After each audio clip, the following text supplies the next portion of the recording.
Welcome to bake shop creation. അപ്പം ഇന്ന് നമ്മൾ ചെയ്യാൻ പോകുന്നത് ഓവൻലെസ്സും അതുപോലെ തന്നെ എഗ്ലെസ്സും ആയിട്ടുള്ള ഒരു കേക്കാണ് നമ്മൾ ചെയ്യാൻ പോകുന്നത്. അപ്പം here is a recipe. Let's go to bake shop. പഴവും പഞ്ചസാരയും അതുപോലെ തന്നെ നമ്മുടെ എണ്ണ ഒഴിച്ച് നന്നായിട്ടൊന്ന് അരച്ചെടുക്കാം നമുക്ക്.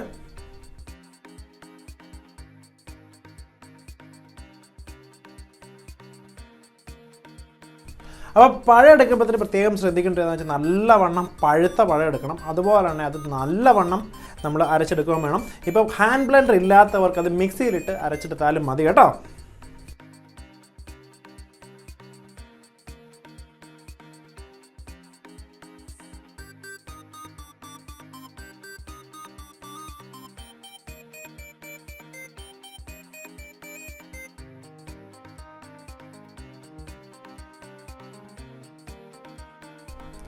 ഇനി നമുക്ക് ബട്ടർ മിൽക്കും അതുപോലെ തന്നെ നമ്മുടെ വാനില എസൻസും നമ്മൾ അരച്ചെടുത്ത ബനാന മിക്സിലോട്ട് നമുക്ക് ആഡ് ചെയ്യാം. അപ്പോൾ ബട്ടർ മിൽക്ക് എന്ന് പറഞ്ഞത് നമ്മുടെ സാധാരണ മോരും വെള്ളമാണ് കേട്ടോ. അപ്പോൾ കട്ടത്തൈരാണ് നിങ്ങളുടെ ഇരിക്കുന്നതെങ്കിൽ കുറച്ച് വെള്ളം ഒഴിച്ച് ലൂസ് ചെയ്താൽ മാത്രം മതി. അപ്പോൾ ഒരുപാട് പുളി ഇല്ലായിരിക്കുന്നതായിരിക്കും ഒത്തിരി നല്ലത്. കാരണം എന്ന് വെച്ചാൽ അതല്ലെങ്കിൽ ഒരു പുളിരസം നമ്മുടെ കേക്കിന് വരും. അത് ഒഴിവാക്കാൻ വേണ്ടിയാണ് അങ്ങനെ പറയുന്നത് കേട്ടോ. ഇനി നമ്മുടെ ലിക്വിഡിലോട്ട് നമ്മുടെ ഓൾ പർപ്പസ് ഫ്ലോറും അതുപോലെ തന്നെ കൊക്കോ പൗഡറും ബേക്കിംഗ് പൗഡറും ബേക്കിംഗ് സോഡയും ഒരുമിച്ച് നല്ലോണം സ്ട്രെയിൻ ചെയ്തിട്ട് നന്നായിട്ട് മിക്സ് ചെയ്തെടുക്കാം.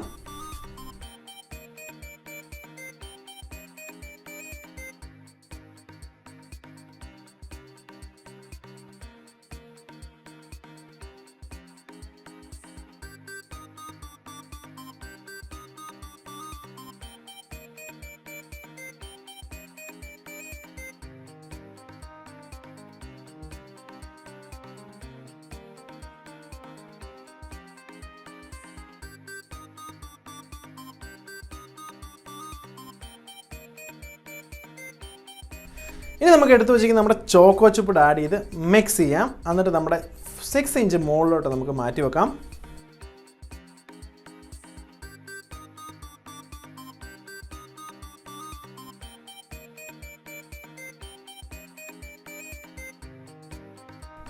അപ്പോൾ എഗ്ലെസ് കേക്കിൻ്റെ മിക്സർ നമ്മുടെ റെഡി ആയിട്ടുണ്ട്. പക്ഷേ ഇന്ന് നമ്മൾ ബേക്ക് ചെയ്യുന്നത് ഓവൻ്റെ അകത്തല്ല, ഓവൻ ഇല്ലാതെ നമ്മളൊരു കുക്ക് ടോപ്പിൽ വെച്ചാണ് നമ്മളിന്ന് കുക്ക് ചെയ്യുന്നത് അഥവാ ബേക്ക് ചെയ്യുന്നത്. അപ്പോൾ അതെങ്ങനെയാണ് നിങ്ങളെ ഞാൻ കാണിച്ചു തരാം. ഒരു പാത്രത്തിൽ നമുക്കൊരു ഗ്രില്ലെടുത്ത് വെക്കാം. എന്നിട്ട് അതിൻ്റെ അകത്ത് കുറച്ച് വെള്ളം, ഞാൻ കുറച്ച് വെള്ളം എടുത്തിട്ടുള്ളൂ, കുറച്ച് വെള്ളം എടുത്ത് വെച്ചിട്ട് നമുക്ക് അടച്ച് വെച്ച് നല്ലോണം ഒന്ന് ചൂടാക്കിയെടുക്കാം. അപ്പോൾ നമ്മുടെ പാത്രം നന്നായിട്ട് ചൂടാക്കി കഴിയുമ്പോഴത്തേനും നമ്മുടെ ആ വച്ചിരിക്കുന്ന വാട്ടറിൽ നിന്ന് ചെറുതായിട്ട് വെള്ളം പോകാൻ തുടങ്ങും. അപ്പം നിങ്ങൾക്ക് നിങ്ങളുടെ കേക്ക്, അതായത് നമ്മുടെ കേക്ക് മിക്സർ ഉണ്ടാക്കി വെച്ചിരിക്കുന്ന കേക്ക് നമുക്ക് അതിൻ്റെ അത് എടുത്ത് നോക്കാം. അപ്പോൾ ഒരുപാട് പേർക്കൊരു പ്രശ്നം വരുമായിരിക്കും. ഇപ്പോൾ എന്നോട് ചോദിക്കും, ഷെഫേ വാനില സ്പോഞ്ച് നമുക്ക് ഇങ്ങനെ ചെയ്യാൻ പറ്റുന്നു. തീർച്ചയായിട്ടും നമുക്ക് ഇങ്ങനെ ചെയ്യാം, പക്ഷേ ഒരു ഡിഫറെൻറ്റ് റെസിപ്പിയാണ് കേട്ടോ. അപ്പോൾ എപ്പോഴും ശ്രദ്ധിക്കേണ്ട ഒരു കാര്യം എന്ന് വെച്ചാൽ നമ്മൾ ഒരു ടെക്നിക്ക് ഉണ്ട്. ഇതിൻ്റെ അത് നമ്മൾ ഈ വച്ചിരിക്കുന്ന പാത്രത്തിൻ്റെ ലിഡിന് മുകളിൽ ഒരു ചെറിയ തുളയില്ലേ, ആ തുളയുടെ സൈഡിനോട് ചേർത്ത് വേണം എപ്പോഴും നമ്മൾ ബേക്ക് ചെയ്യുന്ന കേക്ക് വെക്കാൻ വേണ്ടി. അത് എന്താണെന്നുള്ളത് ഞാൻ വഴിയെ പറഞ്ഞുതരാം. അപ്പോൾ എങ്ങനെയാണ് കേക്ക് റെഡി ആയോ ഇല്ലയോ എന്ന് നമ്മൾ എങ്ങനെ അറിയുന്നത്? അപ്പോൾ അതിനുവേണ്ടി നമ്മൾ തുറന്ന് നോക്കണം അല്ലേ.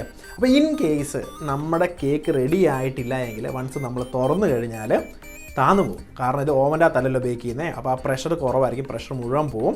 അപ്പം ഒരു പ്രാവശ്യം നമ്മൾ ബേക്ക് ചെയ്യാൻ വേണ്ടി, അതായത് നമ്മൾ കുക്ക് ടോപ്പിന് മുകളിൽ ചെയ്യുമ്പോഴത്തേനും ഒരു പ്രാവശ്യം വെച്ച് കഴിഞ്ഞാൽ പിന്നെ ബേക്ക് ആകാതെ നമ്മൾ തുറക്കാൻ പാടില്ല. അതെങ്ങനെ അറിയുന്നത്? അതിനുവേണ്ടിയാണ് ഞാൻ ആദ്യമേ നിങ്ങളോട് പറഞ്ഞത് ആ ചെറിയ തുളയുള്ള ഭാഗത്ത് നിങ്ങൾ കേക്ക് വെക്കണമെന്ന്.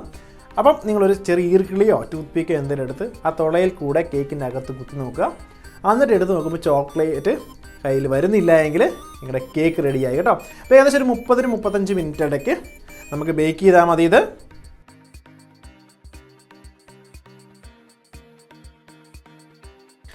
ആദ്യമേ തന്നെ നമുക്ക് പാത്രത്തിലെ വെള്ളം അങ്ങ് എടുത്ത് മാറ്റാം. നിങ്ങൾക്ക് കാണാൻ സാധിക്കും ഒട്ടും നമ്മുടെ വാട്ടർ നിരാവിയായിട്ട് അങ്ങനെ പോയിട്ടൊന്നുമില്ല. അപ്പോൾ ഒരുപാട് പേർക്കുള്ളൊരു കൺഫ്യൂഷൻ ആയിരിക്കും, നമ്മൾ വാട്ടർ വെച്ച് കഴിഞ്ഞാൽ നീരാവി നമ്മുടെ കേക്കിന് മുകളിൽ വീഴുമെന്നും. ഒരു കാരണവശാലും നിങ്ങൾ അതിനെക്കുറിച്ച് പേടിക്കേണ്ട. ഒരു കാരണവശാലും നമ്മൾ കേക്കിന് മുകളിൽ നീരാവി വീഴില്ല. അതാണ് നിങ്ങളെ ഞാൻ കാണിക്കുന്നത് ഇപ്പം.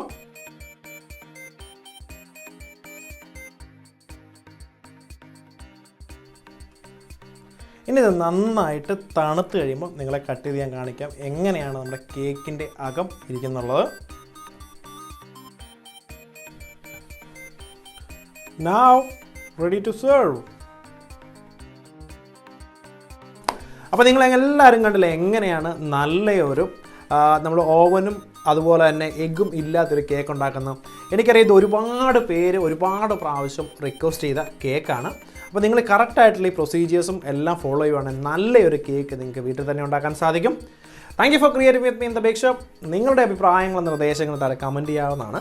അതുപോലെ തന്നെ നിങ്ങൾക്ക് ആർക്കെങ്കിലും കൂടുതലായിട്ട് ബേക്കിങ്ങിനെക്കുറിച്ച് അറിയാൻ താല്പര്യമുണ്ടെങ്കിൽ നമ്മുടെ വെബ്സൈറ്റ് സന്ദർശിക്കാം. അപ്പം വെബ്സൈറ്റിൽ ഫോറം എന്ന് പറയുന്ന ഒരു സെക്ഷൻ ഉണ്ട് നമുക്ക്. അവിടെ നിങ്ങൾക്ക് നിങ്ങളുടെ ഫോട്ടോസും അപ്ലോഡ് ചെയ്യാം. അപ്പം യൂട്യൂബേഴ്സ് ആയിട്ടുള്ള ആരെങ്കിലും ഫോട്ടോസ് അപ്ലോഡ് ചെയ്യുവാണെങ്കിൽ അവരുടെ പേരൂടെ ആ കൂട്ടത്തിൽ കൊടുക്കണം. അങ്ങനെയാണെങ്കിൽ നമ്മൾ പിക്ക് ചെയ്യുന്ന ഫോട്ടോസിൽ നമ്മുടെ യൂട്യൂബിലെ സ്റ്റോറിയിൽ നമ്മൾ അപ്ലോഡ് ചെയ്യുമ്പോൾ ആ യൂട്യൂബ് ചാനലിൻ്റെ കാര്യം നമ്മൾ പറയുന്നതായിരിക്കും. അപ്പം see you next time.